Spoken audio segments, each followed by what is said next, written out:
मासूम लोगों के आदिनाथ में और कुटिल लोगों के आदिनाथ में बहुत अंतर है। आज आप देखिए, उस समय जब जनता भूखी थी, उस भूखी जनता के लिए प्रभु ने अन्न कैसे पैदा किया जाता है ये विधि सिखाई थी। आज हमने अन्न के ऊपर इतने प्रयोग किए कि वही अन्न आज हमारी मौत का कारण बनने लगा।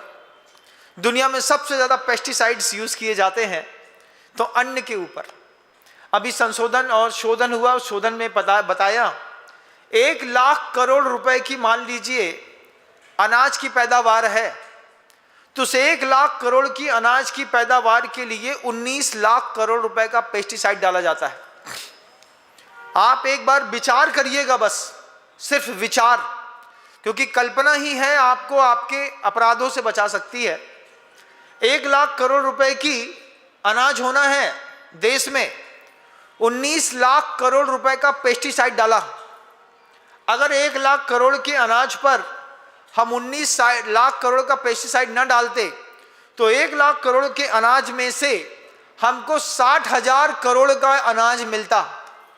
40,000 करोड़ का अनाज बचाने के लिए 19 लाख करोड़ का पेस्टिसाइड डाल करके जमीन को बर्बाद करके अनाज की कीमत कितनी कर दी बताइए। जो चीज 1 रुपए में मिल सकती थी आज वो 20 रुपए में मिल रही है। ये कुटिल बुद्धि का कमाल है। अगर आज भी हम पेस्टिसाइड का यूज ना करें तो धरती 2-3 साल लगाएगी अपनी सही पैदावार को पैदा करने में। चौथे साल की पैदावार लाजवाब होगी। अन्न खाते थे तो शरीर में लगता था, आज लगता है कि भूसा खा रहे हैं। महसूस करते होंगे आप लोग भी। अभी जहां मैं जयपुर में बैठा हूं, यहीं से थोड़ी दूर पर एक सरकारी गौशाला है। थारपारकर जाति की सिर्फ सफेद गौवंश है और शुद्ध ब्रीड को डेवलपमेंट कर रहे हैं। 120 रुपए लीटर का दूध बिकता है, 1 लीटर, और एक बूंद बचता नहीं है, क्योंकि जिसको शुद्धता की कीमत पता होती है वे उपज करके जाकर के लेकर के आते हैं और कमाल करते हैं। आदिनाथ जी भगवान जी ने अन्न के उपजाने के उपदेश दिए, उसमें हमने इतने प्रयोग किए कि आज हर अन्न दूषित है। पेट की रक्षा करने वाली मूंग की दाल, सबसे ज्यादा पेस्टिसाइड दुनिया में उसी में डाला जाता है। दुनिया का सबसे ज्यादा पेस्टिसाइड खड़े मूंग पर डलता है। करोड़ों रुपए की फसल को बचाने के लिए अरबों रुपए बर्बाद करते हैं और उसमें जितनी बीमारियां मोल लेते हैं तो ये हम आप जानते हैं। एक सुव्यवस्थित परिवार में आदिनाथ जी भगवान जी की वंश परंपरा चलती रहे, इसके लिए गुरुवर कहते थे कम टू द रूट, क्योंकि अगर आप नहीं भी लौटेंगे तो आपको लौटना पड़ेगा।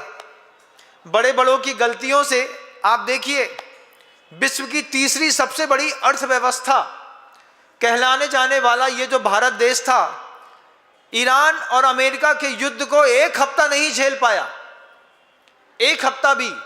और 1 हफ्ते में युद्ध वहां पर है और आग हमारे घर पे लगना शुरू हो गई।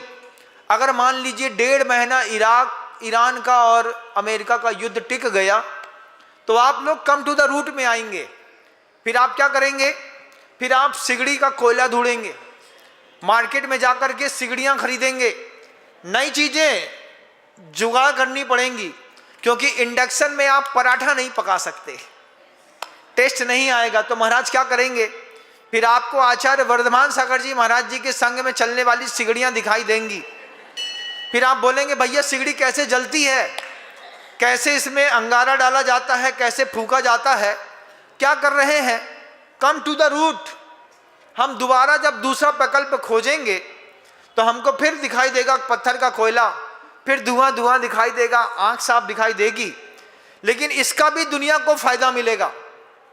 जब आप अग्नि के स्रोत बदलेंगे और अग्नि को शुद्ध रूप से समझने की कोशिश करेंगे, उस वक्त वह अग्नि आपके स्वास्थ्य का संशोधन भी करेगी।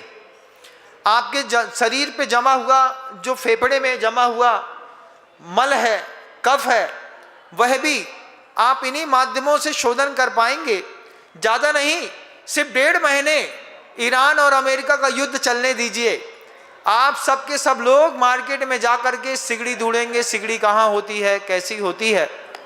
आज बोलने के लिए बहुत कुछ है, लेकिन आपका मन कहीं और जा रहा है, इसलिए शब्दों को विराम देता हूँ। गुरुदेव श्री विद्यासागर जी महाराज। जय हिंद। अगर आपको मेरी वीडियो अच्छी लगती है तो प्लीज़ मेरे चैनल को लाइक करें, शेयर करें और सब्सक्राइब करें। Thank you.